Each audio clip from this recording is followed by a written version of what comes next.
யாருக்கா ஜெயிப்பா? கமலேஷா? யார் வேகமா எழுதுறாங்க? ஆன்சரை செக் பண்ணிட்டே வா. +2 வரணும் ஆன்சர். ஆன்சரை செக் பண்ணு.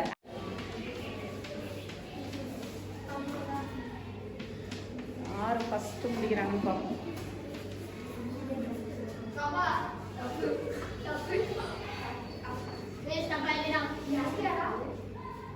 யார்? கமலேஷ் தான் ஃபர்ஸ்ட் முடிச்சிருக்கான். இரு ஆன்சரை செக் பண்ணுவோம். 0 கூட 2 கூட்டினா 2, 1 கூட 1 கூட்டினா 2, -1 +3 2, okay, +4 -2 2, okay, -3 +5, okay, super. Kamlesh தான்.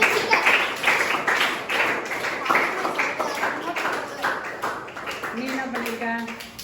-7 சாரி +7 -5 2, 1 + 1 2, -3 + 5 2, 0,2 0 2 கூட்டினா 2, 6 -4 2, ஓகே. இன்னும் எத்தனை எழுதியிருக்க? 2 3 4 5. நீமே எழுதிட்டியா? சூப்பரா, வெரி குட். இவன் கொஞ்சம் ப்ளஸ்லாம் போட்டு ப்ராப்பராக எழுதியிருக்காங்க. யார் முதல்ல முடிச்சது? கமலேஷ் தானா? சுஜானா கமலேஷா? ரெண்டு பேரும் ஒரே டைம் முடிச்சிருக்காங்க. நல்லா கரெக்டாக எழுதியிருக்காங்க. ரெண்டு பேருமே ஒரு கிளாப் போட்டு.